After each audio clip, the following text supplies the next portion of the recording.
100% सत्य सांगितलेलं आहे छगन भुजबळ साहेबांनी, की गोपीनाथ मुंडे साहेबांचा जे खरं वारसा आहे, राजकारणमध्ये जे वारसा असते, ते पोटाच्या नसून विचारांचं असते.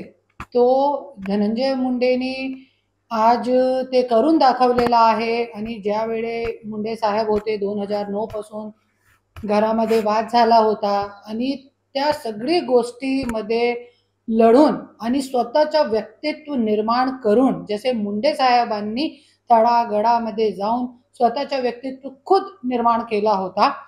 कोणी पाठीमागे नाही होता. असंच धनंजय मुंडेंनी मी पण त्यांच्या संघर्षमध्ये सोबत होती आणि मी बघितलेला आहे त्यांचा संघर्ष पूर्ण 2009 पासून 2019 पर्यंत. तो आज धनंजय मुंडेंनी त्यांचं जे कर्तव्य आहे ते काढून दाखवलेलं आहे आणि खरंच गोपीनाथ मुंडे साहेबांचा जे वारसा आहे, राजकीय वारसा, मी बोलते की धनंजय मुंडेच आहे आणि मी पण आहे.